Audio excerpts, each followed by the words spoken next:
So friends, uh, welcome to the session, Kanban for IT projects. I wanted to tell you that over the last 1 or 2 years, I find Kanban as a very useful tool to the business because it is giving flexibility. It is basically adding a lot of muscle to what business needs. There are a number of situations I have come across wherein the business can't wait for a 2 weeks scrum duration. They want, I need this deliverable as soon as possible. So we are running at a pace wherein people want the deliverables as soon as they are done. So many situations, they are requiring the Kanban way of execution. Now, whenever we ask for Kanban overview, we basically get, in a 10 minutes, 5 minutes session, but I felt like we need to read this subject at a higher perspective. So that is the reason, I thought it is better we study the Kanban in a comprehensive view. Let me share my screen, friends. Yeah. So friends, with this, we are going to get into our topic called Kanban for IT projects. Okay, so let's discuss this topic conceptually. Whenever you are in a retail store, you tend to pick up certain items and then you go to the store executive to bill. So what is happening there is he scans your item and then you pay the bill. But unknowingly, behind the scenes, a lot of things are happening. What is happening is you are at the retail store on the right hand side. Now, for the category one, let's say 20 items or the minimum capacity that store has to store, what is happening is whatever you are purchasing, right, that particular piece is basically getting discounted. That means as soon as you go and purchase, what is happening is the count of that specific category of the item is getting discounted. Now, that particular thing, whenever the count of that category is getting decreased below certain limit, what is happening is automatically a purchase order will go to local warehouse saying, guys, my retail store on this category of these items, it is below the minimum order level. So can you please replenish these items? So what is happening? It's basically automatically, right, at the end of a specific period, probably it can be a day, it can be a week. So a consolidation of the requests are going to the local warehouse. And then local warehouse is, supplying those items to the retail stores connected to that. At the same time, as and when its inventory is getting decreased beyond certain average or beyond certain minimum order quantity level, then automatically a purchase order, an inventory requisition is going to regional warehouse. Now the regional warehouse is replenishing the items or supplying the items to local warehouses. But as soon as regional warehouses inventory level are getting down beyond certain quantity, okay, we call that minimum inventory level, then automatically after a specific period, probably the frequency can be a week, a day, 15 days, whatever, depending upon the category and the duration the regional warehouse sets, then the order will go to warehouse headquarters. Now, warehouse headquarters supplies this order to regional warehouses. And as soon as the order quantity is coming down beyond the warehouse, beyond the minimum order level, what is happening is they put an order to factory. So what is happening? There are two kinds of flows are happening. One flow is left to right. That means from factory to warehouse or warehouse headquarters to regional warehouse to local warehouse to retail store to consumer. That is left to right. That is a flow of inventory is happening. Then what is happening from right to left? The right to left is happening the requisition of the items, right? So what is happening? It's a seamless flow is happening. What are we seeing here? We are visualizing the workflow. We are visualizing the workflow in the phases that any business analyst, any consumer who has little knowledge about the retail store can understand. So the moment you use the word saying that warehouse headquarters, regional warehouse, local warehouse, retail store, so these are the terms everybody is comfortable with. So the phase gates are defined based on the terms that are defined or that are recognized by the consumer. And the flow is happening from factory to warehouse, to regional warehouse, to local warehouse, to retail store, and to consumer. Similarly, my friends, what is happening is the order is going in a reverse way from consumer to retail store, to local warehouse, to regional warehouse, to warehouse headquarters and factory. So in nutshell, you're visualizing a seamless workflow of the inventory going from left to right and inventory requisition going from right to left. It gives predictability for the factory, how much I have to produce. It gives predictability to warehouse, how much I have to order. It is giving transparency. It is giving predictability. That is why we call this as a visualization tool. Kanban is a visualization tool in the compartments that customer can recognize. Similarly, if you see the limiting WIP, that means a warehouse can accommodate up to 10,000 pieces. It doesn't want to order more than that, right? My maximum capacity is 10,000 and I don't want to order more than that. If warehouse headquarters orders more than 10,000 for that specific category, what happens is it can't store those items. It has to keep the stores away from the inventory. So when rain comes, the inventory gets damaged. Similarly, factory does not want to overproduce. Factory want to produce only what is pulled by the system, right? Thereby, it can also regulate its flow. If it overproduces, it results in reduction in cost because there's too much of supply and less demand results in less of cost. Also, factory doesn't want to overburden the resources when there is no demand, because if their employees get strained in the process, they get struck, they get strained, and it results in people leaving the factory. So they want employees to be happy. They want employees to produce what is required. They want to safeguard their machinery. So Kanban is all about visualizing the workflow from customer recognizable work phases. It limits the production to the work in progress. What is work in progress? It is the maximum amount that each phase can sustain. We wanted to measure and optimize the flow. In Kanban, the word flow is very, very important.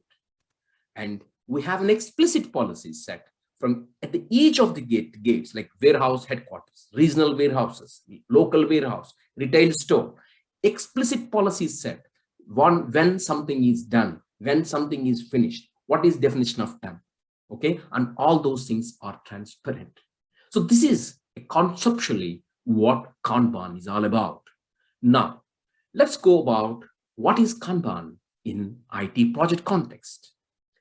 Kanban in IT project context, for example, you are actually doing any infra work. Let us assume that you have a backlog of items here, and then let's say analysis. You have two engineers, they can do two items at any given point in time. You have development going on. After analysis, it goes to development. So there are two engineers allocated for that. QA, two engineers are there where they do a testing and verify it and then move to production. So assume that for now, that for simplicity, these QA people will test and they are capable of deploying in production. So you are running an infra project where analysis, development, QA, and deployment is also done by QA. Let us assume that in the process 6 people are working, And I've put the time number 222. This means at any given point in time, 2 is the maximum number where you can accommodate items. You cannot have more than 2 items. This is called WIP, work in progress. Who will decide? The experience. Who will decide? The people on the ground, the people on the ground, the people in the team. Yeah. So why we require? We wanted to say, Kanban says, guys, if you overflow the system, like where the traffic jam happens, if you consume the road too much, all vehicle comes in haphazard way, what happens? You are making so many vehicles on the road. The road is properly utilized, but is the flow happening? All of us are getting delayed because it got stuck. The road got stuck. So just to avoid from the traffic jam, what we need is we need a balance of utilization of resources and a flow, a seamless flow of the system. So to reach that, let us assume the team has set the number 2 as the maximum number. Any amount of time, the analysis gate can be there. Similarly, the gates of analysis, development, and QA, these are being decided from the customer perspective. So these gates should be, understood by the customer. So you have to look these phases. You have to define the phases from the perspective of the customers. Okay, let's assume in this particular project, let's see this particular project in detail. Okay, so here is the project. Now backlog or 6 items are there. What happens? Now let us assume 2 items are assigned to analysis phase. So obviously these 2 people get to action, and the 2 people are taking 1 and 2. Now the next question is this 1 item is pushed to development. Okay, what happens? Now this person is free, analysis by guide. So the 3rd item, he picks it up. Who picks it up? He only picks it up. It's a pull, like in the traffic jam. Let us assume that you've got a headway to move. So does somebody come and tell you that move for about 5 feet? No, you will only move because there's a space created. Likewise, they pick it up. At this point in time, while picking up the item from backlog to analysis phase, they do just-in-time planning. We will look at it at just-in-time planning in a short while. Okay, now there's a 2 maximum, then 2 items are there. Now let's say this person has finished, the analysis person has finished 2, and this person, development person, has taken it, right? Maximum number is 2 and 2 we have. So this person is free, right? So in the analysis, this person is free. So he's picked up the 4th item. Now everything going smooth. 2 items in development, 2 items in analysis, and QA is not tasked. That's why they're outside. Okay. And now what happens is this person, 1 item, item number 1, got finished to QA. Now what happens? Now this person who in the under development, 1 developer is free. Now he picks up 3. Now when he picks up 3, then under analysis, he is free. Now he'll pick it up 5. So now if he picks up 5 and 1 QA person is still empty because he doesn't have work. Now what happened next is now the development person, he completed this, item number 2 got completed. Now it's moved on to QA. Now next thing is, because this person is free under development, he picks up, he pulls the thing, right? Nobody tells him, he pulls up. Okay, I'm free, give it to me. So 4 item got pushed to development. Now under analysis, the 1 person is free, so he picks up 6, right? So this is how he picks it up. Now what happens? Now the 6 item got completed. You can see a tick mark here, but under development, the item number 3 is having an impediment. That's why you can see a red mark. Now what happens? Item number 6 is done. Now it cannot be pushed to development. Why? Because the WIP limit is 2. You cannot have more than 2 items here. So what happens? Now, so this is basically, you have to solve this impediment, right? If you push the 6 item to development, what happens? It gets 3. So you cannot push it. So it is still under analysis with a flag status saying they're done. Now this person who is free there, he comes there to the rescue of the development, because unless this person under development can unblock it, he can't move it, and he can't pick it up also, because already under analysis 2 items are there. Just because he's done, he basically looks at the whole queue. Everybody owns the entire system. So he goes to development and he wants to rescue this developer who is dealing with the impediment of 3, both of them will be working on. Now what happens, even though item number 6 is completed, he cannot complete it. He cannot push it to development. Now this person goes there with whatever knowledge he has. He helps the developer to see that whether he can complete the impediment, whether he can resolve the impediment attached to the item number 3. Now, meanwhile, happened, two things happened. Item number 4 got impediment and item number 5 got completed. Now, oh God, at one point, the item number 3 is being worked by 2 developers. They are not able to solve. Item number 4 is blocked. Now, this person is unable to solve it on time.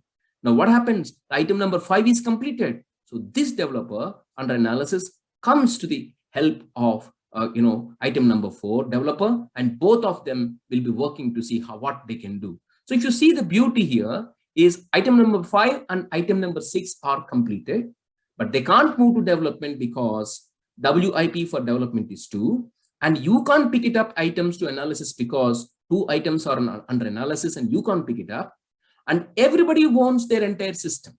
That's the beauty here. Okay, then now the next point is, let's say that on the ticket number 3, where 2 developers are there, assume that they are able to solve the impediment. So the red bar is disappearing. Now this person goes back to his original place. Okay, and now in this scenario, even though the impediment for the development of item number 3 is resolved, the impediment is resolved, he can't push it, because if he pushes to QA, it becomes more than 2. Right? So in that situation, something has to go out of QA, then only they can pick it up. And similarly, the under analysis also, nothing they can move, because if they pick it up, it increases more than 2. Right? So what is happening? There's a clear focus on impediments are happening. There's an urgency to resolve the impediments are happening, because in Kanban, it is not starting many things. In Kanban, it is about whatever you started, you got to make it to stop phase. You got to take it to finish stage. That is the focus. We don't want to start many things. We wanted to stop, or we want to finish whatever we have started. So that's why everybody takes the whole system as their responsibility. Now what happens is item number 1, the QA is completed. Now there's a vacancy here. So that means item number 3 can move there. So item number 3 is moving there. So he has a space. Now what happened? Under development, 1 space got created and 6 got moved there. And still there is a dependency, there is an impediment for the item number 4. Both of these people are working. Now what happens is this, let us assume that this dependency got resolved. So item number 4, ticket number 4 developer goes back to his place, and then he picks up 7 because there's 1 item here. But the person who came back to analysis on the item number ticket 5, he can't pick it up, because any item more than 2, he cannot pick it up, right? And then what happens is QA guy is pushing here. So then what happens? 4 is being pushed to QA, and then 5 is coming over here, right? And then what is happening is 8, they are picking it up. And then this is how the flow goes on. So my dear friends, what is happening? What is the difference in Kanban way of working? Kanban way of working is whatever we have started, we wanted to take it to stop phase. Whether we are under analysis, whether we are under development, whether we are in QA, we take complete system. We take complete system as as a responsibility zone, and then we complete it. So friends, I'm telling you, whenever you are working in Kanban, people say, okay, let's put certain verticals and draw a line and start putting tickets and then start moving the tickets. No, there's a lot of thought process behind. Similarly, if you implement Kanban, you slowly becoming cross-functional. That means analysis person can able to help development certain bit, little bit. His primary is analysis, secondary is development. Similarly, a development person, primary capability is development, his secondary capability is QA and deployment. So slowly, if you implement Kanban in its own rhythm, because all the resources owns, the entire cycle of moving ticket from analysis to development to QA to production. So people start becoming cross-functional over a period of time. Everybody owns the entire workflow. So this is how the whole purpose of Kanban. I wanted to tell in this particular pictorial way, because this way of representation you won't get it. Because the impediment, the moment you got an impediment and you cannot, you cannot cross the WIP limit there. You got to resolve the impediment. On top of that, this particular board is visible to all people. So whoever, executive vice president, a vice president, a CEO, he walks through, a team area. He looks at it. Hey guys, why there's an impediment? Okay, what are you doing? So such kind of things are actually being answered. So it's visible. The risks are visible. The impediments are visible. The flow is visible, and people are not overburdened. Generally, what happens is in the absence of WRP, work in progress limit, what happens? People they kept on being assigned with the tickets, and they kept on being assigned with the tickets. What will happen? They're overburdened, and what they will do, they don't do proper work, because they have 8 hours and they're asked to work for 16 hours. How can they do? The quality will be missed. The deadlines will be missed. The customer will be unhappy. So friends, this is what is advantageous.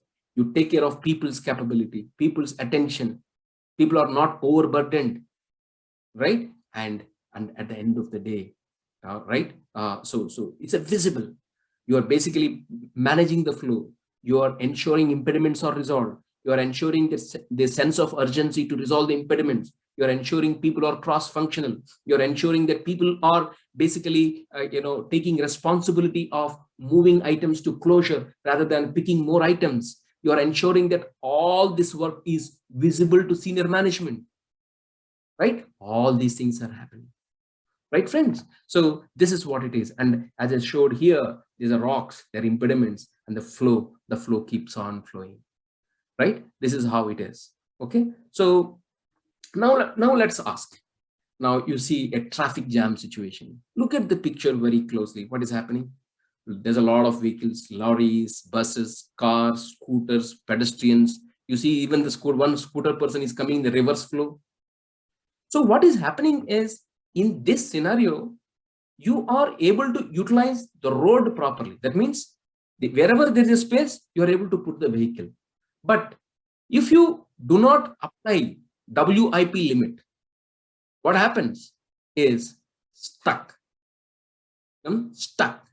So similarly, if you see here, there's a lot of stuff. So what is happening is there's a delays. Each of the buses, cars, they don't reach their destination on time, right? They don't reach on time. So ultimately, it leads in delays. So it is not about utilizing the roads effectively. It's about finding a balance between how much I have to load the road, or I have to occupy the road. Similarly, how much importance I have to give the importance to the individual lanes, right? So friends, I am telling you that Kanban is all about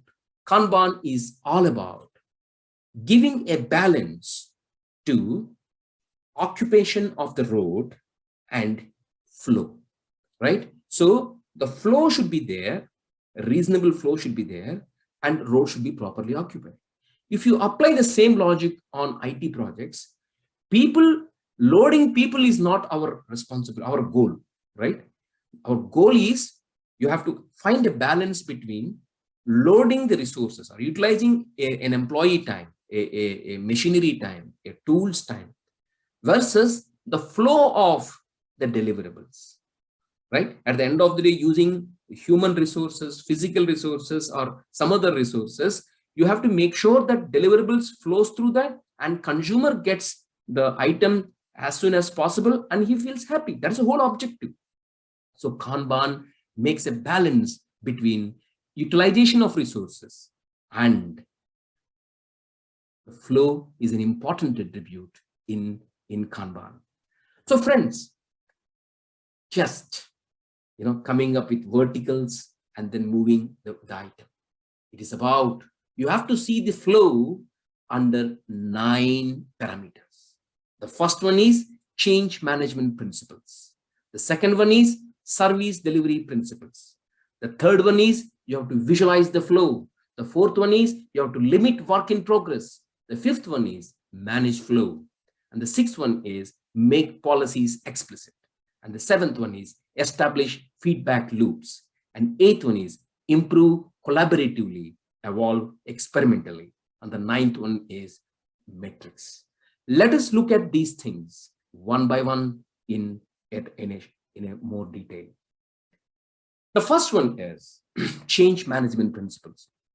So friends, I'm telling you today, we want intelligence on the ground.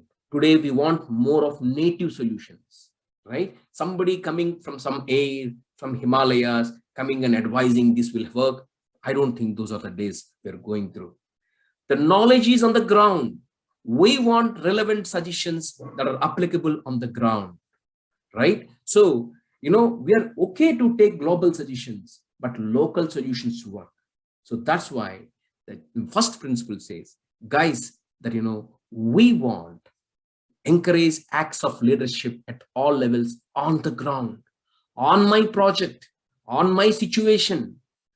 Okay, situationally, suggestion point of view, what works, suggest. When I say leadership, it's not about different layers of people. Leadership is all about the person who can bring difference to the context. Most obviously, in my experience, my friends, it is the smaller suggestions that makes a lot of impact. Only thing is, you need to have the lens to listen to the people. You need to have the lens to understand, listen, why, triangulate the information, right? This is where the leadership is all about. So leadership, when I say, it is about with a proper intent. Even the level 1 engineer comes and suggests some good thing that actually changes the context, you have to pick it up. Similarly, you have to start with what you do now. Friends, I'm telling you, in Kanban, we are against the principle saying that big bang transformation. Like big bang transformations are not working everywhere. At least in 80% of the context, the big bang transformations are not working, right? So we have to start with what you do now. Okay, this is my context. These are my problems. This is how I want to improve. Start with what I do now. And then slowly, in an incremental way, evolutionize, experiment with yourself. Start showing the improvements in what you're doing, right? You have to pursue improvements through evolutionary change. You come up with a certain change, you experiment it, you win, you reap the benefit. If you don't win, you come back to the old state. Try another experiment. So you have to agree to pursue improvement through evolutionary change. So change is very important, my friends. If you don't change with the change will change you, right? Change has a lot of impact. So we need to start with what I do now. We need to have an agreement to pursue the improvement through the suggestions suggested by the ground. And everybody is a leader as long as he makes difference to the continuity and to the progress. Okay. The second one is service delivery principles. What are the principles? Understand and focus on customer needs and expectations. My dear friends, today on the ground, lot of people, after securing job and securing certain confidence in the job, in the organization, they're switching off their brains. They're just doing monetary work. But we don't have days for those people, my friends. Today, the competition is very tough. We need to understand, we need to focus on what customer needs and what customer expectations are.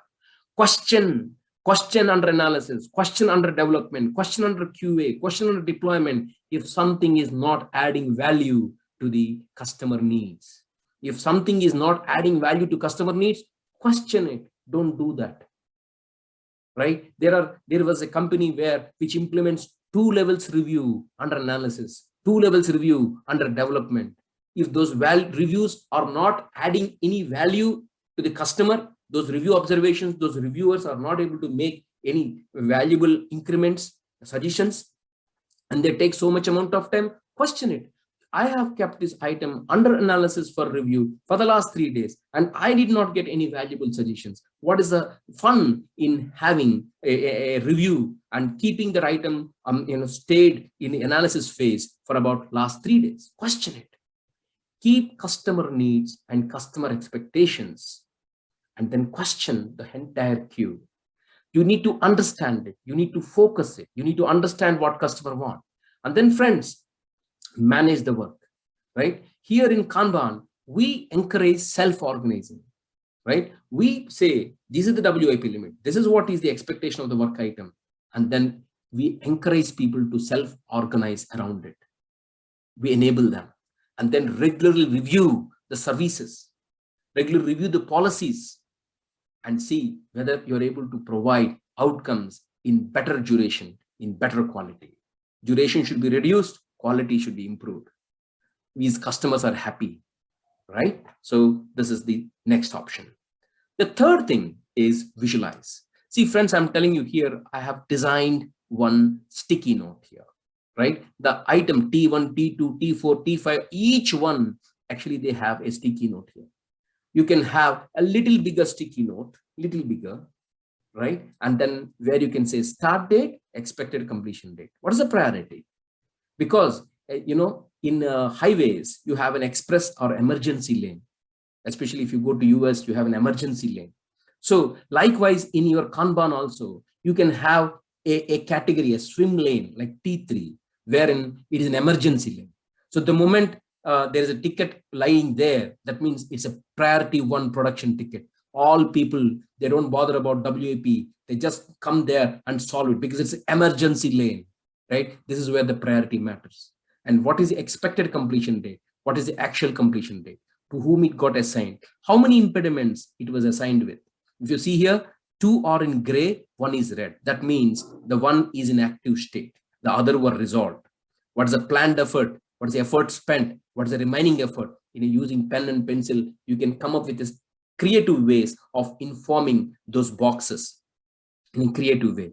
And under analysis, what is the age of that particular bug? Under development, how many days it stayed? Under QA, how many days it stayed? So every day people come with for a stand-up meeting, they put a dot under analysis. Okay, it stayed for 4 days under analysis, 4 days under dev, 3 days under QA. Right? So this is what it is. So you have to make sure that you use your creative skills to make sure the work item is explaining you as much details as possible.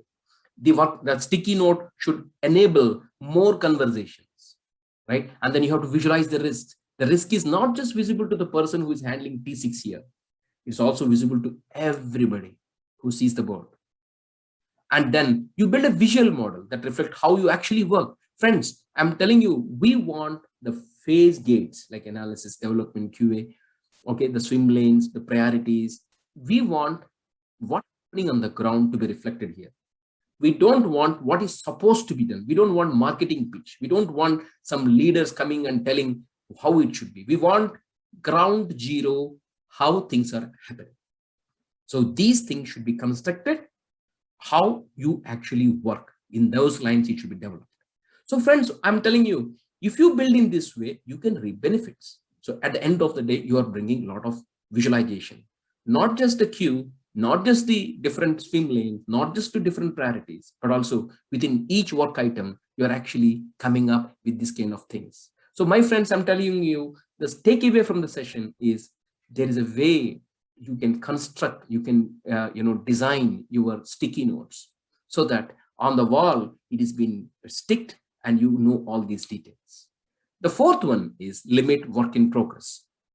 As I said, work in progress states the number of work items in progress at a certain time, right? So for example, under analysis 2, under development 2, under QA 2, total 6, right? Because 6 items have not reached completion. The total work in progress items are 6, out of which each phase is 2, 2, 2. Now this work in progress will help you whether the WIP limit you have set is proper or not. So if you see the amount of work, the amount of items that is there in WIP and the free time of the people, if you compare these two things, then you can see probably under analysis, I can keep 3.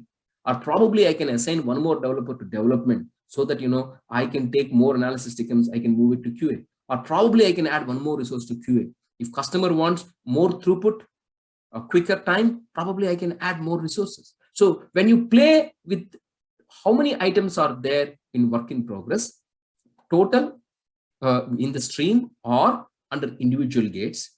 At the same time, if you look at the people's productive time and customer expectations, you can basically come up with a balancing utilization, ensuring the flow of work to make sure that you continuously come up with WIP limits. And at the same time, by restricting the work to WIP, you are not overburdening the people. The people are conscious of work items assigned to them. The people are not overburdened. The people are actually working with more innovation, and people are becoming cross-functional, and people are actually a happy employees, happy progress, and happy customers. This is the beauty of work in progress. Yeah. The next one is manage flow. So I said, friends, I'm telling you, you can design your Kanban board with different swim lanes, right? One swim lane for stories, one swim lane for production bugs, one swim lane for emergency production items, right? So that you can allocate some amount of bandwidth for those things. So you don't allocate entire amount of energy for only one category of work. You can say, given the past history, the production incidents are happening at this rate. So I wanted to allocate probably 5% or 10% of team's effort under analysis phase for production. So you only, for example, if you put 10% of energy under analysis for emergency, that is under for T3 route, then that means only 90% of effort you utilize in terms of planning. So basically, this route is for cars. This route is for the buses. This route is for trucks. This route is for ambulances. Likewise, we see the roads are being structured where we reasonably flow the traffic. Similarly, Kanban also, you can come up with different swim lanes for different kinds of work. And whenever there is an emergency lane, then you basically give away for that item. That item has to flow through because that's an ambulance. You have to give way for that. Right, friends? So we have to resolve impediments. The impediments need to be identified. And friends, I'm telling you in my experience, resolving the impediments at a quicker pace, it gives you progress, and that is godly. Right? We have to resolve impediments. Right? All our energies, we should secure to ensure that impediments are resolved at the quickest span of time. The goal of managing the flow, right, is to make sure that there is a smooth and predictability is there, smooth flow is there, customers predict it, and you have sustainable pace. That means your employees are not strained. Okay, whatever productivity they have given today, they will give next week also, because it's a sustainable pace and there is a seamless flow. At the same time, we manage a balance between the resource loading versus the flow. Right, friends? The next one is we have to make the policies explicit. What does this mean? We have to make policies explicit. That means, for example, WIP limit. How I am deciding the WIP limit? How often we will revise it? Okay. Similarly, what are the guidelines to set the WIP limits? What kind of data we refer while analyzing WIP limits? Similarly, to move an item from analysis to development or development to QA, what is the definition of done for each of these verticals? When do I say a specific item can be pulled to development, right? So such kind of policies, right? So we should come up, and those policies should be very simple, easy to understand, well defined, they're visible, and they always are applied, and they can be changeable by those providing the service. Means, see, who can change the policies? The people who are providing the service can change the policies because they have the ground zero experience, and their experience is important. Right, friends? So you have to make policies so that people know how decisions are happening, how certain things can be revised, and those policies should be made explicit and visible, including the meeting times, content, collaboration agreements, right? And the policies for handling work items for different classes of service. For example, in case of emergency service, how do we handle? How we handle, or how we take care of that particular flow? right? So what is the definition of done for each of these verticals, right? And how the just-in-time planning happens, who are party to this? Is it entire team or only the relevant people? Like replenishing work means as and when you pick up from backlog to analysis, there's a just-in-time planning happens for this particular item.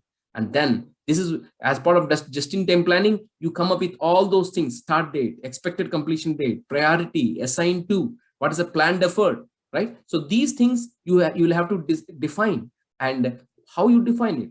Is it that you include only selected people or all people? Well, how much of dev and how much of QA and how much of DevOps you take care? All those things will happen. Yes, friends, the next one is implement feedback loops. It is very important, friends, very important. When we deal with people, we need to know the pulse of the people. And people certain, I have seen people wherein they take retrospectives very light. No, we have to see the feedback. How we have to analyze how people are conducting themselves in the daily meeting, how passionate they are in providing their update, how collaborate they are. We have to look at people's verbal and non-verbal, visible and told attributes. We have to see how things are happening in just-in-time planning. We have to see the retrospectives that happens once in 15 days or once in 2 weeks, right? So when the suggestions are relevant to the context, that is where strength comes. That is where learning happens. That is where organization gets the stem to look forward. Because friends, I'm telling you, the ground experience is what is important. The moment you scan the ground experience, the moment okay, it's something is not going good, okay, but then suggest to me how we can move ahead. There are certain people who takes pride in telling something is not good. Then you have to facilitate them saying that, okay, something is not good. What are the suggestions you think that can improve our context? You have to put them into solutioning mode so that they start thinking, okay, this is not going good, but these are the possible suggestions. So you need to capture the feedback. The feedback can be whatever you listen in the retrospectives. The feedback can be what you observe in daily meetings, what you observe just-in-time planning, what you see the data, right? So cross-sectioning all those aspects, you need to intersect the feedback and you have to act on it. And friends, I'm telling you, people will open up only when you give them the confidence that you listen to them, at least on the priority action items, you have acted on them. Then only people will provide suggestions. Just because you have retrospective, if you don't act on the retrospective, there is no progress on retrospective action items for the last 3 retrospectives, it's hard to expect from the people that they'll open up. We need to give them confidence that their voice is heard, their voice is prioritized, because we can't act on all items of retrospectives because time and energy are constrained. So we'll say, okay, out of 10 action items, these 2 will take it up and we'll work on it. And the moment you show them progress on those action items, people will be part of solutioning.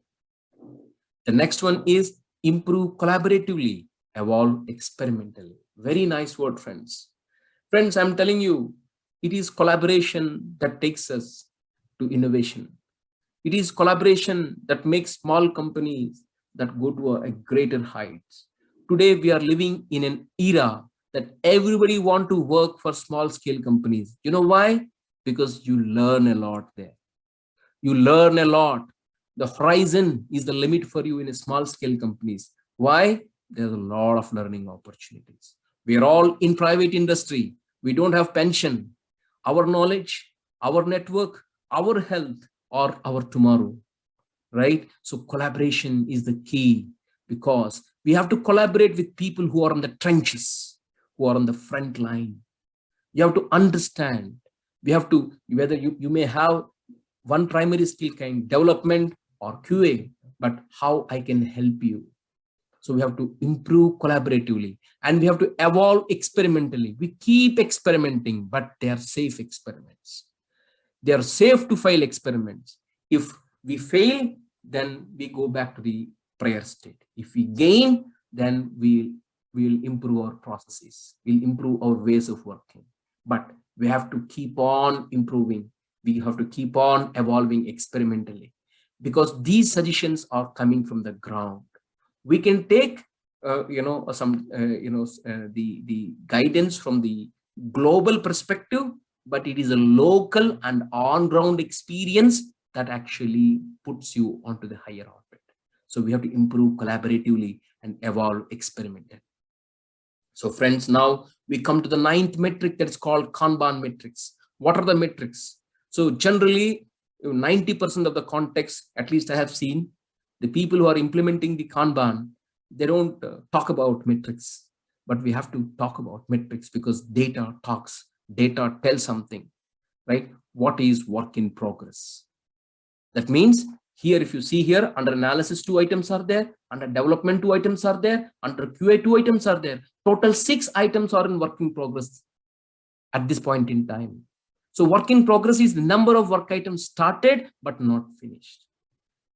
Okay, so we are using this metric to gain transparency, saying that if we have more number of WIP limit, the WIP number, that means our WIP limit has to be reduced, because our goal is to make things to finish. Kanban takes pride in taking things to finish line rather than starting. Whatever you have started, take pride in quickly taking them to finish line. So that's why this limit at any given point in time, it helps us. The second one is cycle time or lead time. That means if you take a ticket, a specific ticket, how much time it has taken, right, from you picked up till you put to finish line. The amount of elapsed time between when a work item starts and when a work item finishes. That is the time is called lead time. Then work item age, for the items that are not yet completed. For example, if you say T6, T7, T9, they have not finished. So then we don't use the word cycle time. We use the word work item age. Why? Because if it is finished, then I can identify the cycle time. But because this is not finished, then it has an age. The age means how many number of days it has been in the system since I picked up. Then other thing is throughput or delivery rate. How many items we are able to deliver per week, per sprint, per day, right? That can be features, that can be stories, that can be bugs. How many I'm able to deliver here? And then the average cycle time is average work in progress by average throughput for that period. So friends, I'm telling you, this data is very important. On the ground, I've seen many people just using the vertical lines, coming to stand-up meetings, and they don't do anything. This data is important. What is the cycle time?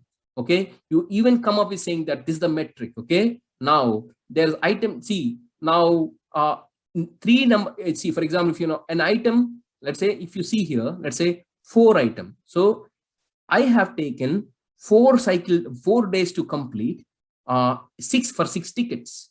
Similarly, if you take 5th, I say 5 days. I have taken 5 days to complete for 4 tickets. Similarly, I have taken 6 days for 3 tickets. On the x-axis, you have lead time you have taken to complete. This lead time or cycle time.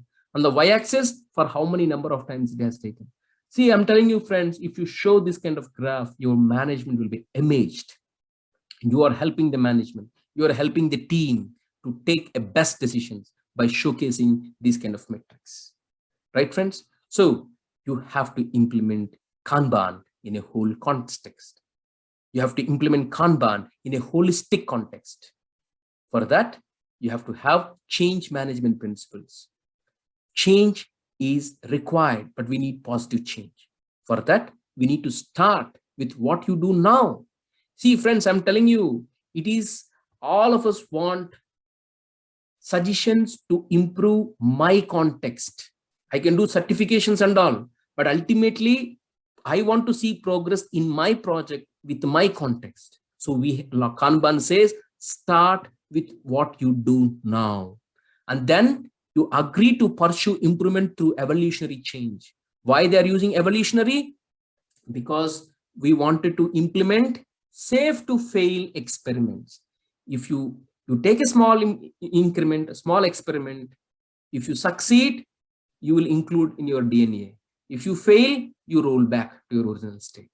And then we encourage all acts of leadership at all levels. Friends, even if the person who just joined, a fresher, suggests a good suggestion, we need to have the heart and ear and thought process to listen, understand, see how it makes difference to our context.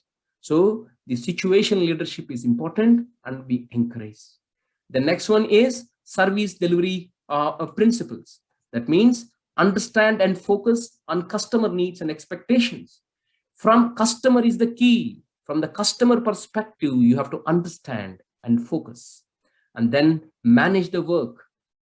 Let people self-organize around it. We don't do micromanagement. We give them a broad guidelines, and within that, we want people to self-organize. They will pull the work, which one is important, right? And then product owner will prioritize, of course, at the select stage, at the backlog stage, right? So regularly review the network of services, how things are happening, whether the output is proper or not, whether customers are happy or not, kind of a thing. And then you have to visualize the flow. We have gone through how to design your sticky note as well. Okay, I mean, you can do a lot of wonders, right? You can just put some pockets there: expected date, start date, expected end date, actual end date. Even you can put dots, for the amount of days it has stayed, this ticket has stayed in specific verticals, right? So limit work in progress is very important. This work in progress should not be too less, should not be too more. It has to be a balance between the resource utilization and having a seamless flow. So we have to manage the flow by identifying the impediments. That impediments can be with respect to infrastructure, with respect to people, with respect to requirements, with respect to inputs, but you have to manage them. You have to solve them. You have to have sense of urgency in resolving the impediments, right? You can achieve progress only when you solve impediments, right? People should take pride in solving impediments. I have seen on the ground, people are taking pride in reporting impediments. No, friends, that's not correct. You should report. That is 20% of your job. You should resolve the impediment. That's 80%. We should take pride in resolving. This is where progress gets generated, and progress is godly and beauty. And then we have to make policies explicit.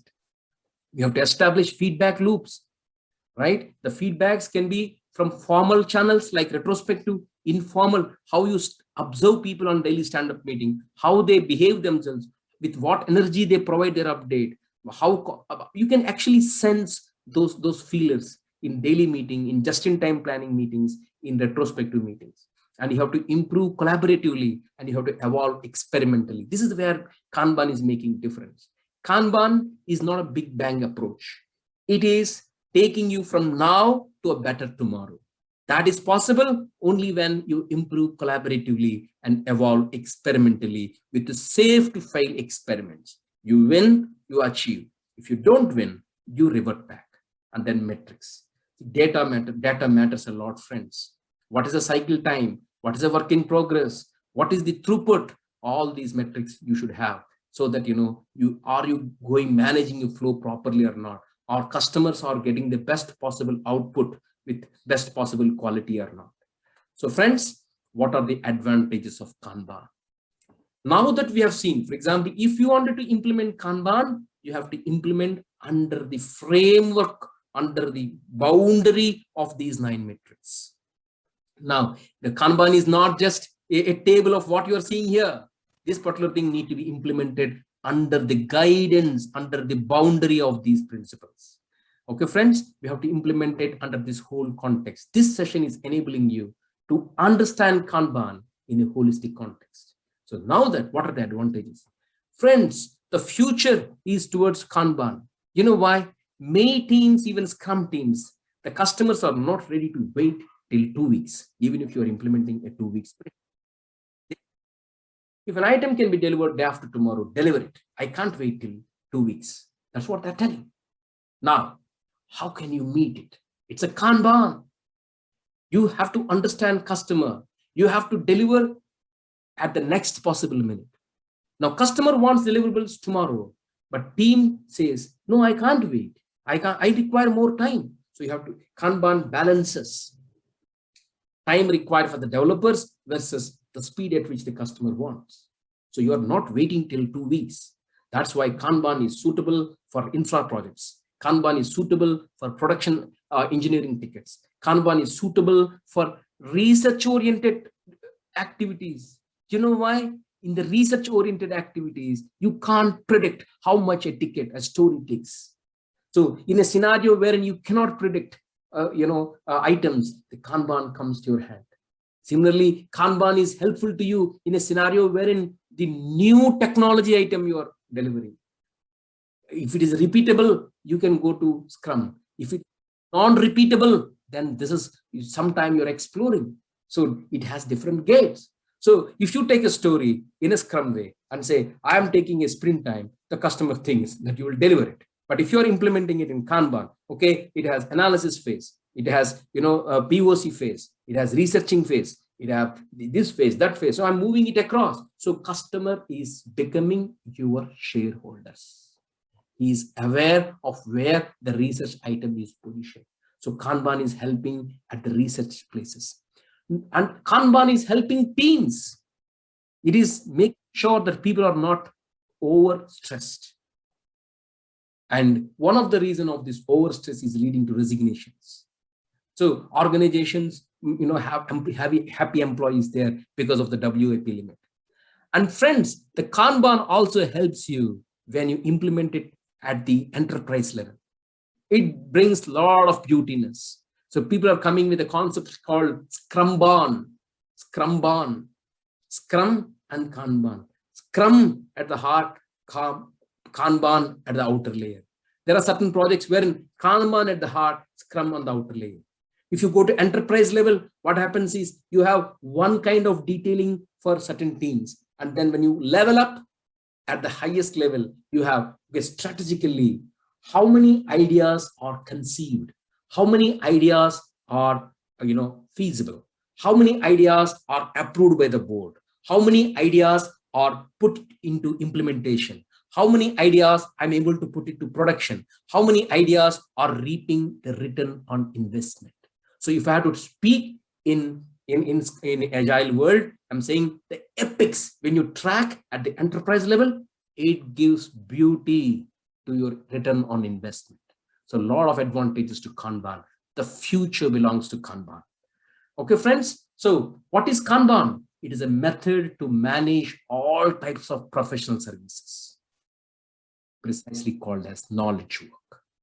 Any knowledge work, any type of work, it comes under the umbrella of Kanban. And it's a holistic way of thinking about your services, because you keep customer perspective. You define your working vertical gates from customer perspective, and you visualize the invisible work, right? So in a scenario wherein you take complete responsibility, the outside stakeholders are not knowing where some amount of time is taking more time.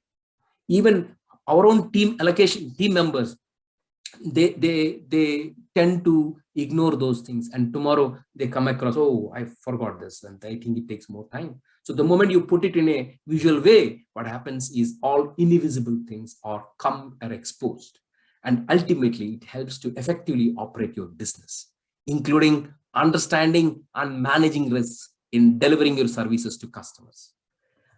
So what are the advantages? You and your business will develop and adapt to capability over time, and you respond better and faster to changes, and you can better manage the expectations of your business. It's widely known for usage within the teams because it ensures that teams are not overburdened and people are getting control over the work item. And by applying Kanban method at a greater scale, it brings even greater business opportunities. So friends, if you use Kanban with a service focused mindset, I'm using the word service focused mindset because you got to keep customer at your heart. You got to understand the beauty of service. See, friends, I'm telling you, most of the product companies, they're not able to beat the competition because the service to their products is not proper. Example is BSNL. BSNL has got excellent product, but the service, they're not good at it. You understand now, a lot of employees were asked to take voluntary retirement. Service is important, my dear friend. Just the way the product is important, the service is also important. Product and service, when they complement, that is where they attract customers. So when we are on the other side, we need to keep customer in mind. We need to have the service mindset. And if you use the Kanban with a service focused mindset, it's becoming an organizational development tool. It does not just improve a person. It does not just gives more freedom or more work-life balance to an employee. It uplifts the team. It uplifts the entire organization. That is why when you use Kanban with a service-focused mindset, you basically uplift the organization. So the advantage of Kanban is an effective organization development tool. So with this, I come to the end of the session and I'm open to take questions.